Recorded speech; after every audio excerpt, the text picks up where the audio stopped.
그리스도 예수 안에서 사랑하는 새송가족 여러분, 지난 시간 우리는 바울의 감사를 함께 나누었습니다.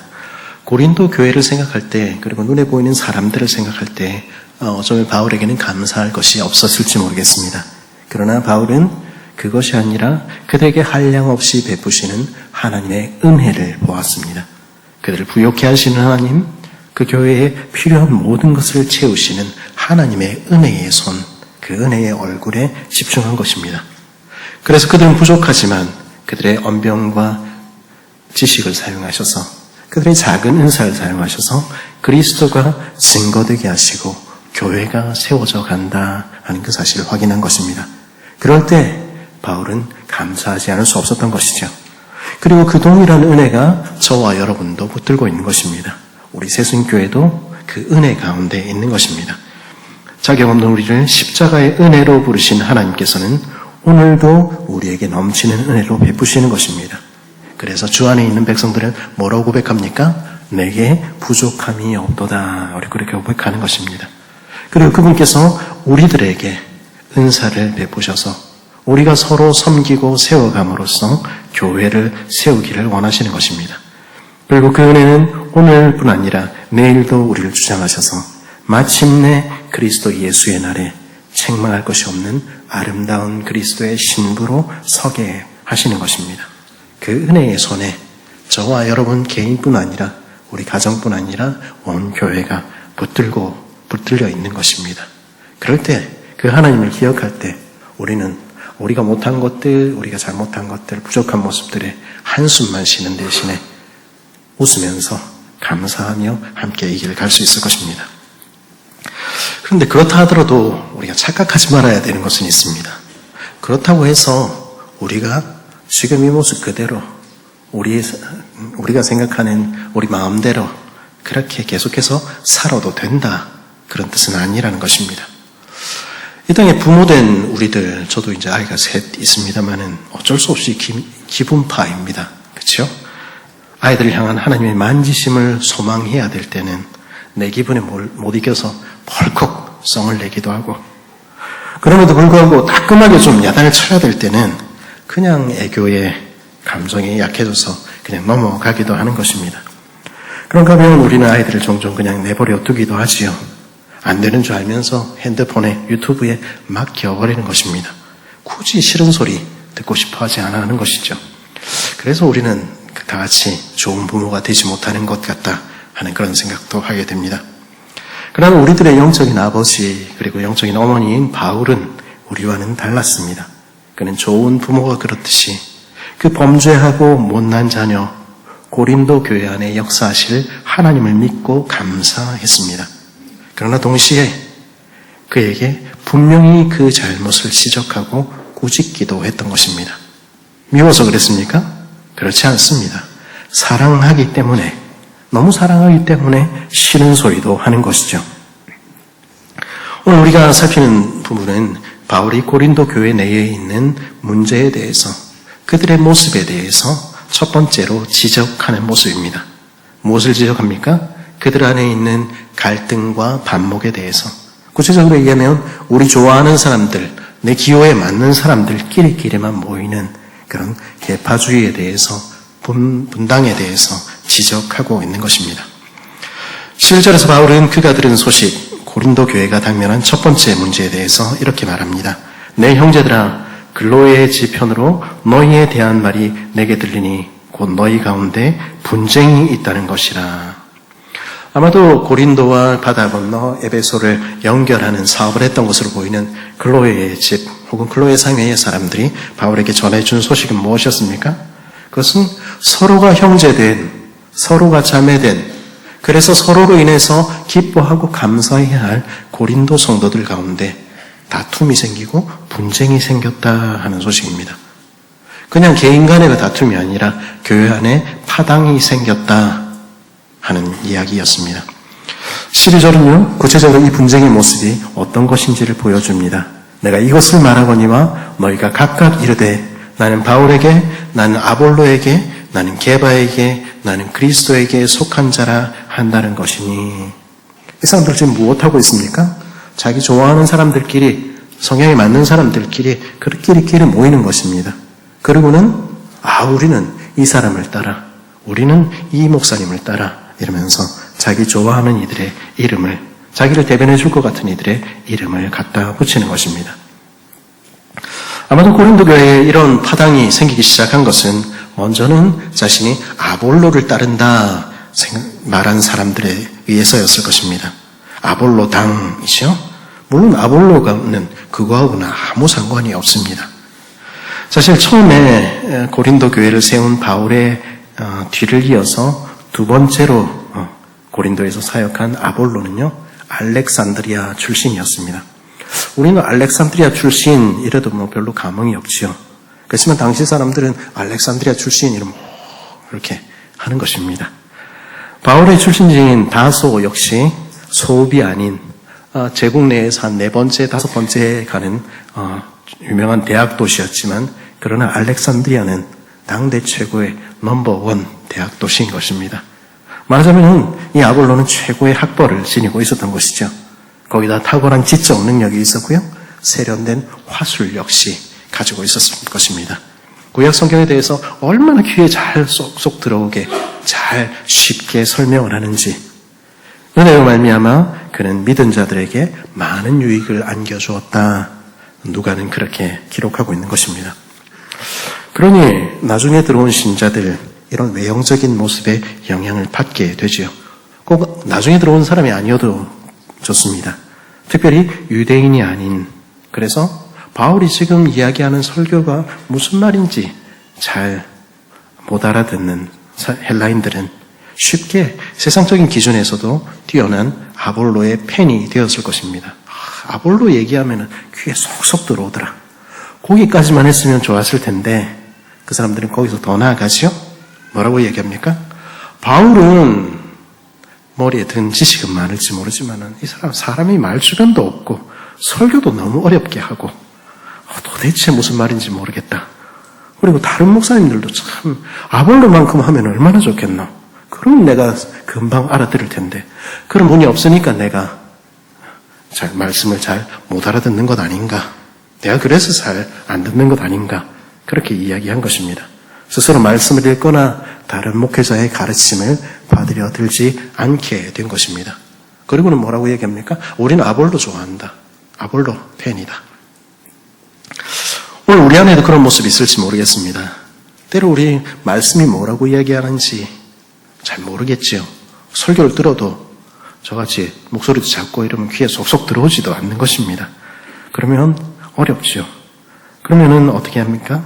대신에 세상에서 인정받는 교양 있는 지식, 세련된 말솜씨 같은 것 가진 유튜브에 나오는 설교자들 얼마나 잘 들어오는지 모르는 것이죠. 우렁찬 웅변, 감동적인 예화 등에 매료되기도 하는 것입니다. 그런 분들 유튜브를 열심히 들으면서 우리는 그 목사님 팬이야 이렇게 이야기도 하는 것입니다. 물론 그럴 수 있지요. 그러나 더 중요한 것이 무엇인지 우리는 때로는 잊어버리게 되는 것입니다. 우리의 취향보다 더 중요한 것, 우리가 지금 좋아하는 것보다 더 중요한 건 무엇입니까? 하나님의 말씀이 정말로 무엇을 말하는지 우리는 알고 배워야 한다는 것입니다. 그 일에 우리의 에너지를 쏟아야 하는 것입니다. 날마다 성경을 펴서 우리 스스로의 눈으로 읽어야 하는 것입니다. 그렇게 말씀 안에서 자라가야 하는 것입니다. 제 한 가지 소원이 있다면 그런 것입니다. 저는 우리 새순 식구들 모두가 자신의 눈으로 말씀을 읽으며 말씀이 즐거운 사람들, 그래서 내가 깨달은 말씀을 서로 우리 손모임을 통해서 나눌 수 있는 이들, 그런 이들 되었으면 정말 좋겠습니다. 그럴 때 우리 신앙생활 하는 것이 우리가 점점 자라게 되는 것입니다. 그러나 그렇지 않을 때 우리가 어려운 것들, 듣기 싫은 것들 듣지 않고 우리가 좋아하는 것들 따라갈 때 우리는 외적인 것들에 휩쓸리고 마는 것입니다. 그래서 두 번째 부류가 나타났죠. 이 사람들은 누구입니까? 우리는 바울 편이다. 이렇게 이야기하는 사람들입니다. 이 사람들은 아마도 교회 초창기 멤버들, 오래된 멤버들이었을 것입니다. 바울과 함께 교회를 세운 그 시절의 추억을 가지고 있는 이들, 그 수고와 그 눈물을 기억하는 사람들입니다. 그러기에 이 사람들은 아볼로를 따른다 이러면서 바울을 막 폄하하는 사람들 봤을 때 그 속에서 불끈 뭐가 올라왔을지 모르겠습니다. 지들이 말씀을 뭐냐 하냐. 지들이 말씀을 제대로 모르니까 바울 사도가 이야기하는 그 주옥 같은 말씀을 못 알아듣고 이렇게 얘기하는 것이죠. 맞는 이야기일 수 있죠. 그런데 문제는 무엇입니까? 이들 역시 아볼로를 따른다 하는 사람들이 파당을 이루었듯이 자기들도 자기들끼리만 이제 모이기 시작했다는 것입니다. 말씀을 제대로 이해하지 못하는 이들, 아직 세상물이 든 이들을 쟤들은 안 돼, 이류로 취급하기 시작한 것입니다. 우리는 쟤들이랑 다른데. 아볼로 땅을 자처하는 미숙한 신자들을 받아주고 품어주는 대신에 못마땅히 하고 자기들도 끼리끼리 모이기 시작한 것입니다. 게다가 이 사람들은 바울에 대한 추억이 있다 보니까 바울이 가르친 것 거기서 조금도 벗어나고 싶어 하지 않았을지 모르겠습니다. 우리의 빛나는 역사와 빛나는 전통 자랑하는 이들은 새 신자들, 어린 신자들이 이렇게 해보자 저렇게 해보자 이야기를 하든 무슨 이야기를 하든 언제나 결론은 똑같은 것입니다. 좋았던 옛 시절을 말하면서 우리 때는 안 그랬다 이렇게 이야기하는 것입니다. 오늘의 시대에 맞도록 새로 바꿀 필요도 없이 옛날 그대로 그 모습 그대로 계속 그냥 가면 된다 그렇게 주장하는 것입니다. 그러면서 은근슬쩍 자기 자랑도 딱 하죠. 내 누구한테 세례받았는지 아나? 내 바울한테 세례받았다. 그러면은 그 시절 겪지 못한 이들, 바울에게 세례받지 못한 이들 어떻게 됩니까? 조용히 입 다물어야 되는 것입니다. 오늘날 교회도 이런 모습들 있다는 것 고백하지 않을 수 없습니다. 오래된 사람들 자신도 모르는 사이에 일부러 그렇게 하려고 하지 않아도 자기들끼리 편한 옛사람끼리 뭉치게 되는 것입니다. 노력하지 않으면 옛날 그 하던 대로 행하게 되는 것입니다. 근데 그렇게 되면 어떻게 됩니까? 새로운 사람들은, 새 가족들은 거기에 절대 끼지 못하는 것입니다. 그런 모임에서는요, 새 생명이 태어나지 않습니다. 그렇게 될 때요, 그 공동체는 생명력을 잃게 되는 것입니다. 그것은 그리스도께서 절대 원하시는 일이 아닙니다. 교회가 참으로 건강한 교회, 잘하는 교회, 생명력 있는 교회 되기 위해서는 어떻게 되어야 합니까? 우리 순모임들이 참으로 역동성을 갖기 위해서는 어떻게 되어야 합니까? 오래된 멤버들이 자리를 내주어야 하는 것입니다. 새로운 이들을 끌어들여서 그들 가운데 더 풍성하게 되어야 하는 것입니다. 잘 못 알아들을 것 같으면 알아들을 수 있는 말로 설명해주고 나와 다른 이들을 먼저 오래된 이들이 좀 더 잘한 이들이 받아주어야 하는 것입니다. 그게 오래된 멤버들, 어른들이 해야 되는 일입니다. 그럴 때 그곳에는 끊임없이 새 생명이 태어나는 것입니다. 그렇게 넉넉하게 받아주는 어른들이 있는 곳에 주님의 교회가 세워지는 것입니다. 그런가 하면 세 번째 부류의 사람들도 등장하지요. 이 사람들은 자신들을 누구라 부릅니까? 게바당, 또 다른 말로 베드로당이라 자처하는 것입니다. 어쩌면 사도 베드로가 각지를 다니면서 로마로 향하던 무렵에 고린도를 잠시 들렀을 것입니다. 그리고 그때 아마 그 베드로를 만나게 되었을지 모르겠습니다. 우리가 알듯이 베드로는 예수님의 수제자지요. 그리고 유대인이었습니다. 그래서 이 베드로를 따른다 주장하는 이들은 실제로 베드로가 무엇을 가르쳤는지 그거하고는 상관없이 율법을 지켜야 된다. 그렇게 주장하는 이들이었을 것입니다. 아마도 대체로 유대인 출신의 신자들이었겠죠. 바울을 따른다 하는 바울당이 이 교회, 이 고린도 교회의 초창기부터 시작된 멤버라면 이들은 수대에 걸쳐서 기독교 집안에서 자란 모태신앙인들과 비교할 수 있을지 모르겠습니다. 안 그래도 고린도에 와서 이 방탕하고 음란한 이교적인 문화에 지친 이 사람들은 율법주의로 돌아가려는 유혹을 받고 있었던 것입니다. 그래서 우상에 바친 음식을 먹느냐 안 먹느냐 이런 여러 가지 문제들 앞에서 그들은 전통적으로 해왔던 방식, 안전한 방식을 언제나 선택한 것입니다. 그것이 자기들의 선택이면 자기들의 경건이면 괜찮지요. 근데 그것이 모든 사람이 해야 되는 일이라고 말하게 된 것입니다. 성령께서 오늘 우리의 시대에 우리의 교회에 주신 문제들을 어떻게 해결해야 될까? 성령 안에서 함께 기도하며 풀어가는 대신에 율법주의와 준수와 행위를 함으로써 이제까지 해오던 대로 함으로써 자신들이 다 할 일 다 했다고 주장하는 것입니다. 이런 경향들은 교회에서 오래 있었던 이들, 교회 문화에 익숙한 이들 사이에서 흔히 나타나는 모습이죠. 해보지 않은 일은, 전례가 없는 일은 하지 않는 것입니다. 그리고는 우리는 신앙생활 잘하고 있다고 믿는 것이죠. 그러나 주께서 주신 우리의 교회 생활이, 우리의 신앙생활이 그렇게 규칙을 어기지 않고 그냥 꼬박꼬박 주일 예배만 참석하는 그것으로 끝나는 것입니까? 기독교는 사람들이 이야기하듯이 정말로 가정 종교입니까? 집안 대대로 믿어오는 그런 종교입니까? 그럴 수는 없는 것입니다. 우리는 오늘도 살아계신 하나님을 섬기는 것입니다. 오늘도 성령의 음성을 따라서 우리는 끊임없이 새롭게 변해가고 도전해가는 것입니다. 끊임없이 우리 자신을 새롭게 해야 하는 것입니다. 오늘 본문에서 바울이 말하는 네 번째 부류의 당파는 어떤 사람들입니까? 그들은 그리스도를 따르는 이들이라고 이야기합니다. 이 사람들은 뭐라고 얘기합니까? 아볼로당 필요 없고 바울당도 필요 없고 베드로당도 다 필요 없다. 우리는 사람에 따르지 않는다. 우리는 그리스도만 따른다. 이렇게 이야기했다는 것이죠.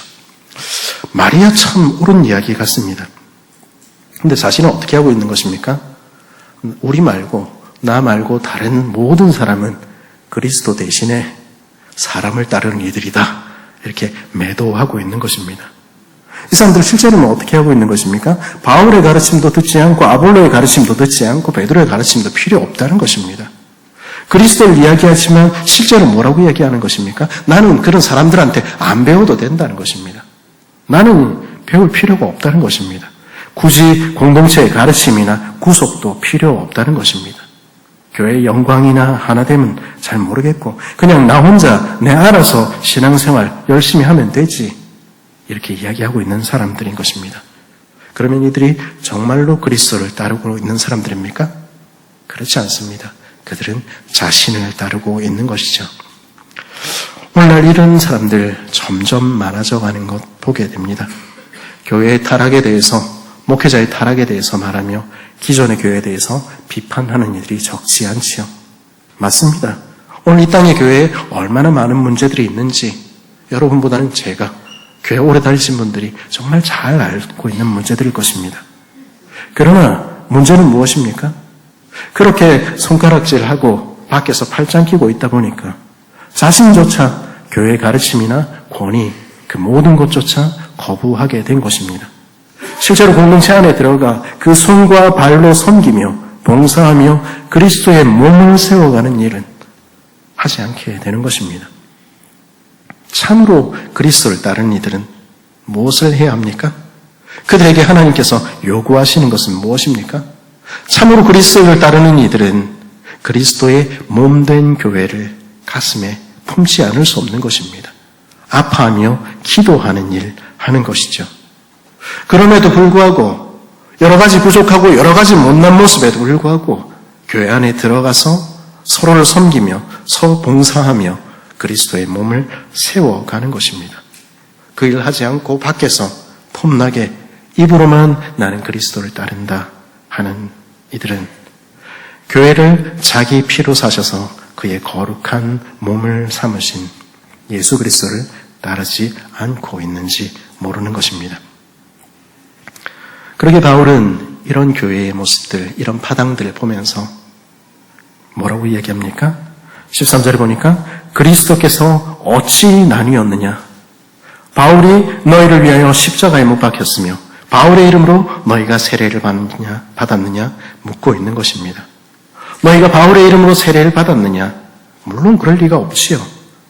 그렇지만 우리는 인간들을 따르고 사람들을 따라서 누가 날 세례 줬는지 그런 이야기하게 말하는 것 보게 되기도 하는 것입니다. 나는 누구에게 세례 받았습니다. 비슷하게 나는 어느 교회 출신입니다. 나는 어떤 교육을 누구 밑에서 받았습니다. 그렇게 말하기도 하는 것입니다. 우리에게도 뭐 좀 그런 게 있을지 모르겠는데, 그 사랑의 교회 출신들은 어디 가나 자부심이 있습니다. 특별히 옥하는 목사님 밑에서 제자 훈련 받은 사람들 가진 프라이드는 어디 가도 변치 않는 것입니다. 다른 곳에 어딘지 지역에 내려와서 20년이 지나고 30년이 지나도 나는 홍 목사님 밑에서 제자훈련 받았다 이야기하는 것이죠. 좋은 일입니다. 감사한 일이지요. 그러나 그것을 붙들고 있을 때 그것은 문제가 되는 것입니다. 우리 그렇게 이야기하면 우리도 할 말이 각자 다 있지 않겠습니까? 저도 유아 세례도 입교도 우리 교단에서 최고의 설교자들에게 받았습니다. 그렇다고 제가 최고 설교자가 되는 건 아니지 않습니까? 그분들의 책을 지금도 읽어도 날마다 도전이 되고 감동이 됩니다. 그러나 그것이 내가 주 예수 그리스도의 이름으로 세례를 받았다는 사실과 비교할 수 있습니까? 말도 되지 않는 것입니다. 우리는 우리를 위해서 피 흘리신 예수 그리스도의 이름으로 우리는 세례를 받은 것입니다. 세례는 무엇의 징표입니까? 그리스도와 함께 십자가에 죽고 그리스도와 함께 다시 살았다는 징표입니다. 그렇게 바울은 묻는 것입니다. 바울이 너희를 위하여 십자가에 못 박혔느냐? 누구도 어떤 위대한 목사나 어떤 위대한 인물도 그리스도의 자리를 대신할 수 없는 것입니다. 왜냐하면 누구도 우리를 대신하여 십자가에 죽지 않았기 때문입니다. 우리는 그리스도께서 십자가에서 죽으심으로 그 피로 값주고 사신 이들입니다. 세례는 그분과 함께 죽고 그분과 함께 합하여 다시 살 소망을 갖게 된 이들이라는 징표이지요. 그뿐 아니라 세례는 무엇의 징표입니까? 이제는 우리가 하나님의 백성, 교회로 부름받았다는 징표인 것입니다. 우리를 교회로 부르시기 위해서, 교회 만드시기 위해서 그리스도께서 십자가에 달려 돌아가셨다는 것입니다. 그렇게 바울은 지금 묻는 것입니다. 그리스도가 나뉘었느냐? 교회는 그리스도의 몸입니다. 그러므로 결코 나눌 수 없는 것입니다. 내 취향이 어떻든, 내가 좋아하는 성품이 어떻든, 내가 좋아하는 목사의 설교 스타일이 어떻든, 우리가 가진 전통이 어떻든, 그거 아무 상관없이 어떤 이유로도 그리스도의 몸된 교회를 나눌 수는 없는 것입니다. 분쟁이라는 말, 오늘 바울이 이야기하죠. 이 말의 뜻을 한 주석가는 이렇게 표현을 했습니다. 분쟁이라는 말은 그리스도의 몸을 조각조각 잘라 나누고 갈라놓는다는 뜻이다. 교회라 불리는 우리가 어떤 이유로든 세상에서 늘 하던 대로 파벌을 만들고 끼리끼리 모이고 자기 좋아하는 이전에 살던 삶대로 사는 것은 그리스도의 몸을 갈기갈기 찢어놓는 행위라는 것입니다. 바울은 결코 그럴 수 없지 않느냐 이야기하는 것입니다. 그래서 바울은 뭐라고 고면합니까? 형제들아, 내가 우리 주 예수 그리스도의 이름으로 너희를 권하노니 모두가 같은 말을 하고 너희 가운데 분쟁이 없이 같은 마음과 같은 뜻으로 온전히 합하라. 그렇게 권면하는 것입니다. 우리 주 예수 그리스도의 이름으로 권하노니 이 말이 담긴 무게를 우리는 알고 있습니까? 당시 세상에서 누구의 이름으로 말한다 하는 것은 그 이름의 주인을 대신해서 말하는 것입니다. 우리 구약의 선지자들이 여호와의 이름으로 말했던 것 기억하고 있지요? 그것은 주권자 되신 하나님의 절대적인 권위를 가진 것입니다. 그 말씀을 듣는지 듣지 않는지에 따라서 그 영원한 운명이 갈리는 것입니다. 그리고 바울은 지금 주 예수의 이름으로 내가 명한다 이야기하고 있는 것입니다. 성도는, 하나님의 백성들은 어떤 사람들입니까? 그들은 우리를 위하여 자기 몸을 버리신 하나님의 아들, 우리를 깨끗게 하신 예수를 나도 주님으로 섬기겠습니다 고백한 이들입니다. 그리고 그 주님께서 그 명령하시는 것들에는 어떤 일이 있어도 순종하겠습니다 결심한 이들입니다. 그래서 우리는 예수님을 가리켜서 누구라 부릅니까? 주 예수, 우리 주님이라고 고백하는 것이죠. 주님이라는 말 무슨 말입니까? 왕이라는 뜻이고 주인이라는 뜻입니다. 그 말의 반대는 무엇입니까? 나는 누구입니까? 나는 그분의 종이라는 것입니다. 때로는 상급자가 정당한 명령을 해도 자기 마음대로 하는 사람들을 보게 됩니다. 끝까지 자기가 옳다고 고집을 부리는 사람들 만나게 되기도 하지요. 물론 상급자가 부당한 명령을 내릴 경우가 있습니다. 거기에 대해서 나는 그렇게 생각하지 않습니다. 겸손하게 이야기하는 거 그거 잘못이 아닙니다. 그러나 때로는 정당한 명령에 대해서도 끝까지 자기 주장을 굽히지 않고 자기 목소리를 높이는 이들도 있습니다. 잘못을 인정하지 않는 이들 있지요. 그것은 무슨 의미입니까? 자신은 그렇지 않다 말할지 모르지만은 그것은 상급자로 인정하지 않는 것입니다. 그래서 우리 주님과의 관계도 마찬가지입니다. 주님이 말씀하셔도, 하나님이 말씀하셔도 나는 내 마음대로 하겠습니다. 내가 이제까지 살아오던 대로, 내 마음이 원하는 대로, 내 욕망대로 살아가겠습니다.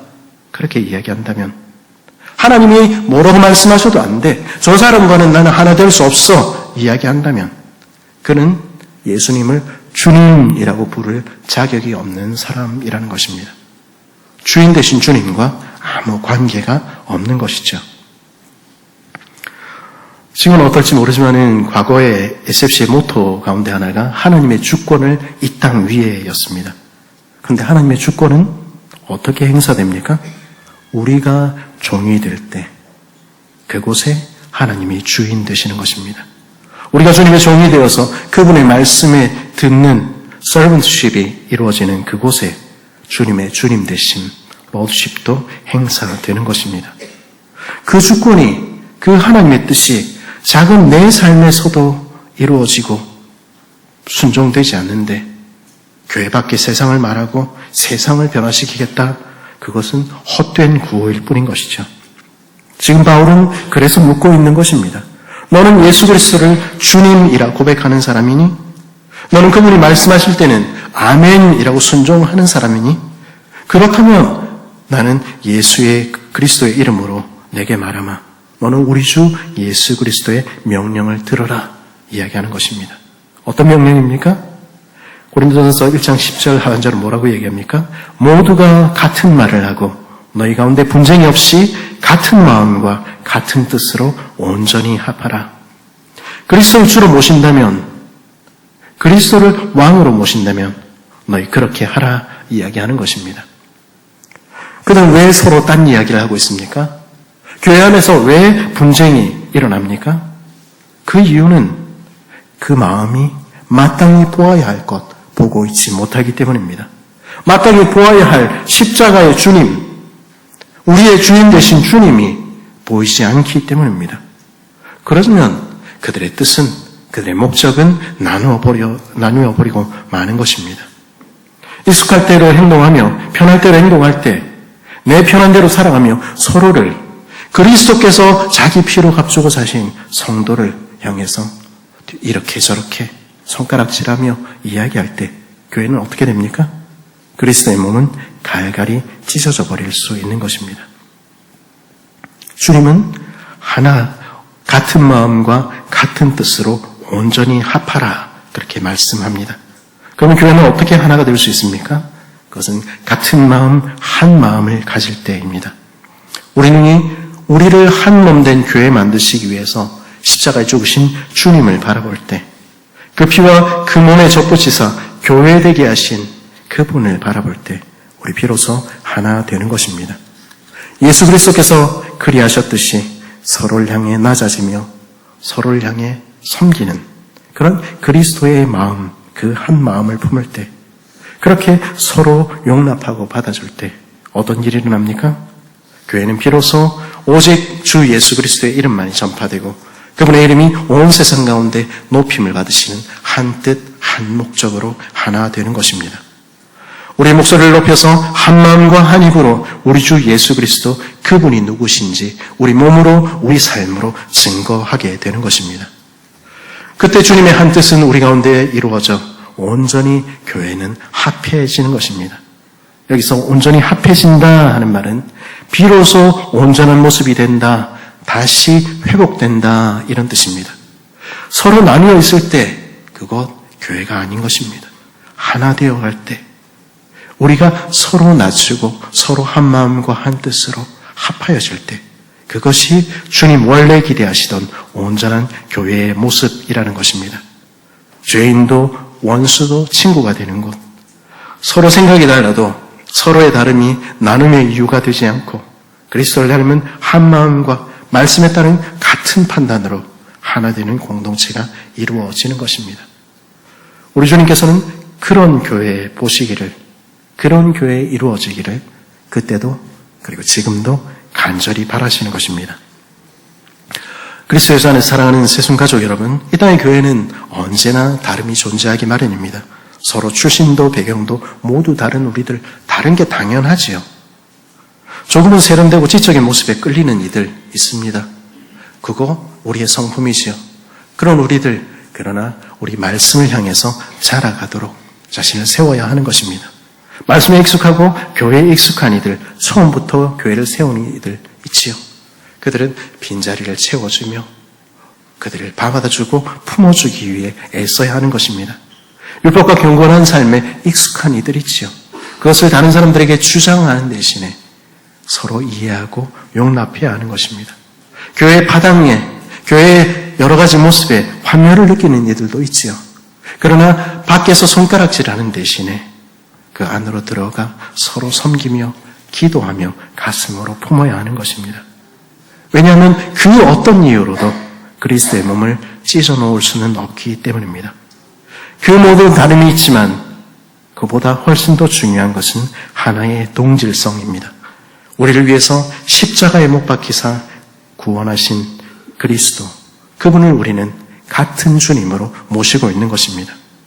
우리는 예수 그리스도의 이름으로 세례를 받아 그의 죽음과 부활에 그리고 그의 교회에 모두가 함께 연합된 자들인 것입니다. 그리스도께서는 우리가 서로 사랑하며 섬기는 한 교회 되도록 하시기 위해서 십자가에 달려 죽으신 것입니다. 우리는 그런 교회로 부름을 받은 것입니다.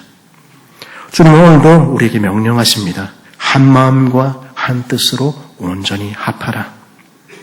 그 한 마음과 한 뜻으로 온전히 하나 되어 우리를 부르신 주님이 누구신지 드러내는, 주님이 우리를 부르신 그 부름에 온전히 반응하는 그런 복된 우리 새순교회 되기를 간절히 바랍니다.